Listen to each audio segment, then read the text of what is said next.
హరి ఓం.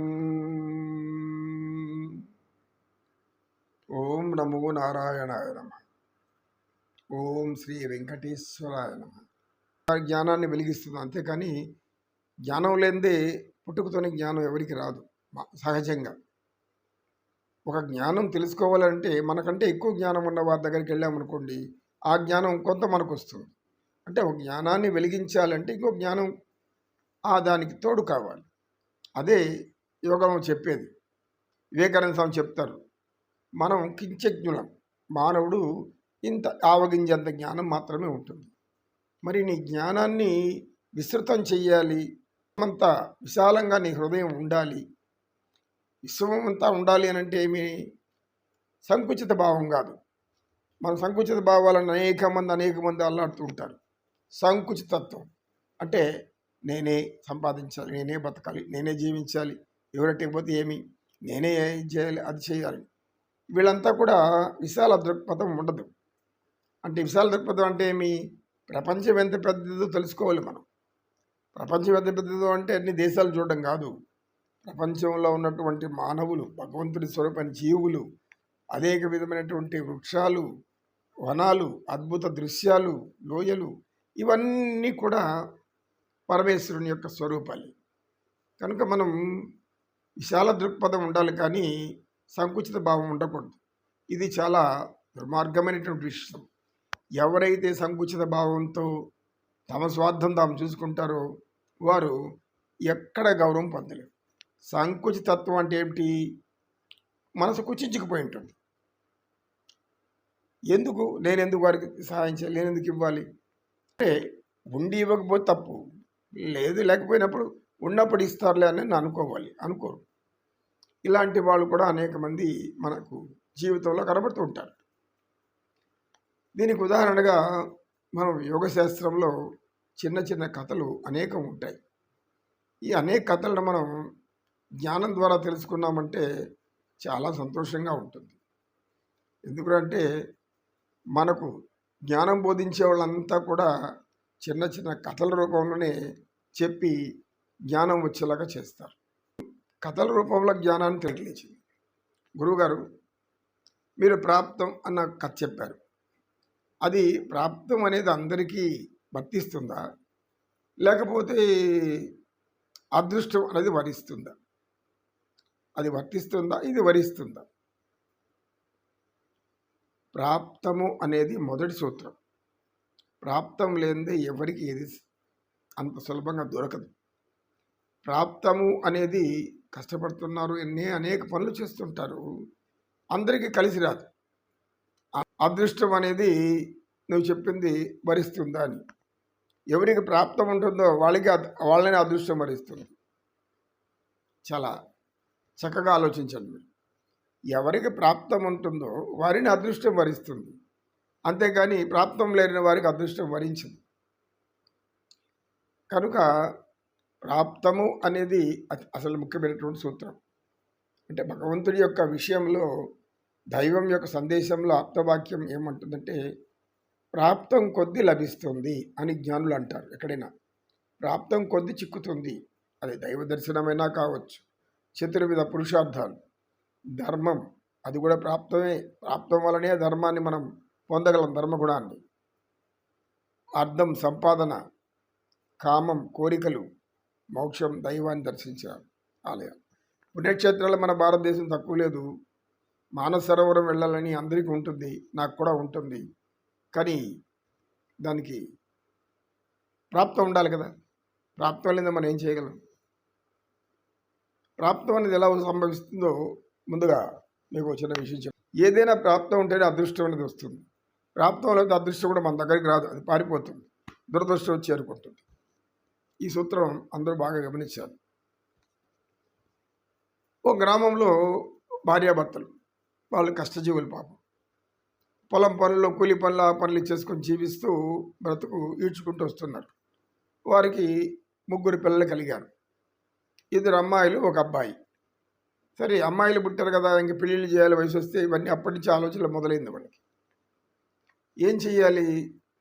భగవంతుడిని పూజ చేస్తే ఆరాధిస్తూ అన్ని రకాల కష్టాలు పడుతూనే ఉన్నారు.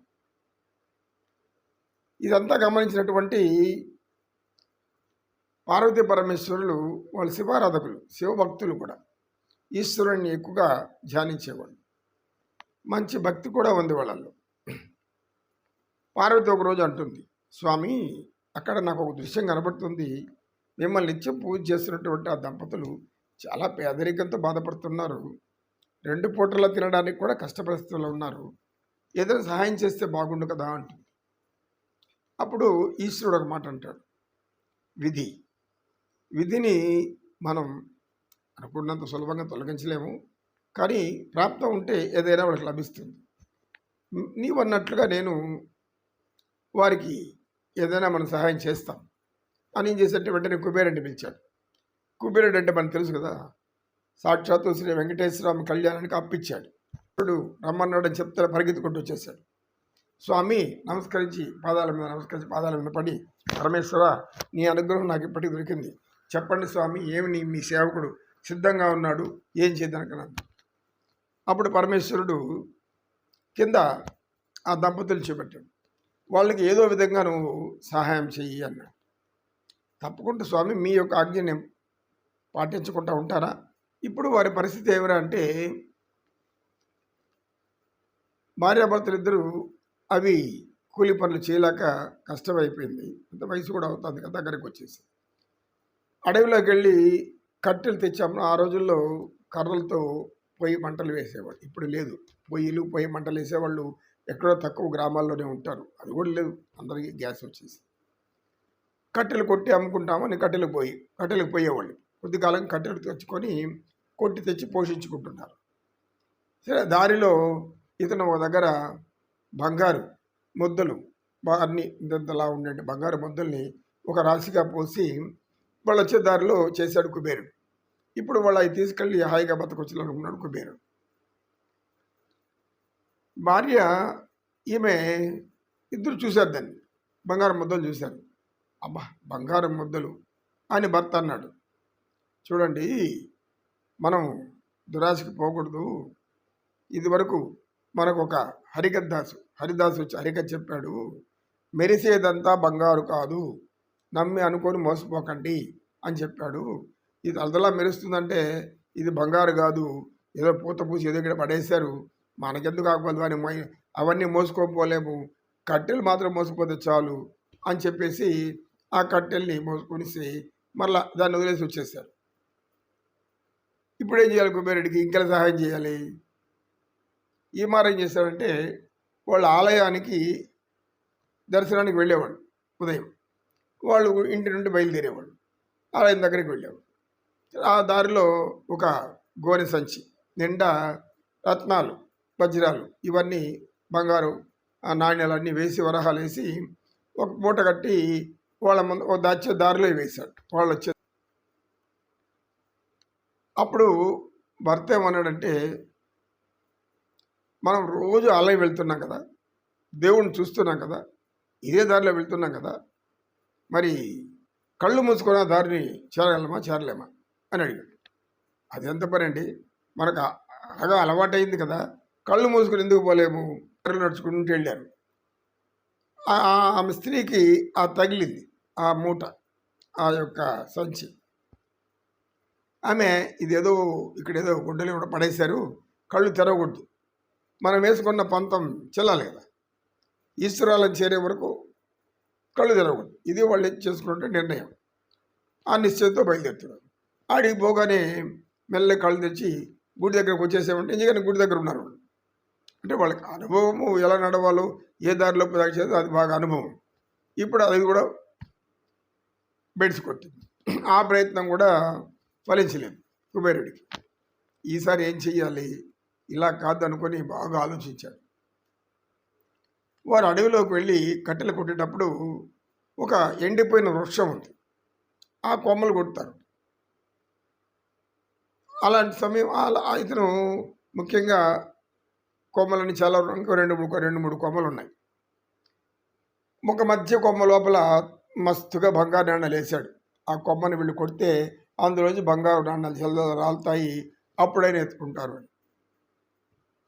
భర్త చెట్టు ఎక్కాడు, గొడ్డలు ఎత్తుకున్నాడు, కొడుతున్నాడు. భార్య ఏం చేసింది, ఏమండి అది చాలా లావుగా ఉంది, చాలా గట్టిగా ఉంది, దాన్ని కుట్టాలంటే మనం మీ శక్తి చాలదు, అది పొద్దుపోయేంతకు అవుతుంది, ఇటువైపు చిన్న సన్న కొమ్మ ఉంది ఎండిపోయి దాన్ని కొట్టండి అని. సరే భార్య మాట కాదని లేకుండా దాన్ని కొట్టాడు. దాన్ని కొట్టి ఆ మొక్క కింద పడింది, దాన్ని కట్టలు కట్టుకొని బయటకు వచ్చేసారు. కుబేరుడు ఇక ఏం చేయలేక నమస్కారం పెట్టి పరమేశ్వరుడి దగ్గరికి పోయాడు. పరమేశ్వరుడు నవ్వుతూ ఉన్నాడు, పార్వతి కూడా నవ్వుతూ ఉంది. ఏమైనా కుబేరా ఏం చేశావు? స్వామి వాళ్ళకి ప్రాప్తం లేదు అన్నాడు. అప్పుడు అర్థమైంది పార్వతీదేవికి, ఓహో ప్రాప్తం అనేది ఒకటి ఉంటేనే లభిస్తుంది, లేకపోతే లభించదు. మనం ఎంత ప్రయత్నించినా వాళ్ళు దాన్ని అందుకోలేకపోతున్నారు. భగవంతుడు అనేక దారులు చూపెడతాడు జీవించండి అని. మనం ఎంచుకునే దారి సరైనదైతే మనకు అన్నీ ప్రాప్తిస్తాయి. మనం ఎంచుకునే దారి సరైనది కాకపోతే మనకు ముందర ఉన్న అవకాశాలన్నీ వెళ్ళిపోతూ ఉంటాయి. ఎందుకు? మన సోమర్తనం కావచ్చు, లోపల మన బలహీనత కావచ్చు, లేదా అజ్ఞానం కావచ్చు. అజ్ఞానం అన్నా ఉంటుంది, లేదా ఏమి చేయలేమనేటువంటి బలహీనత కావచ్చు. మూడవది నేను ఎందుకు పనికిరాను, నా ఆరోగ్యం బాగలేదు అని సాకులు చెప్పుకుంటూ సులభంగా ఎట్లా బతకాలని ఆలోచించేవాళ్ళు తప్పితే ప్రాప్తం అనేది కూడా అది ముఖ్యము అని గమనించాలి. అందరికీ నా హృదయపూర్వక నమస్సుమాంజలు. ఓం నమో నారాయణాయ. కృష్ణం వందే జగద్గురు.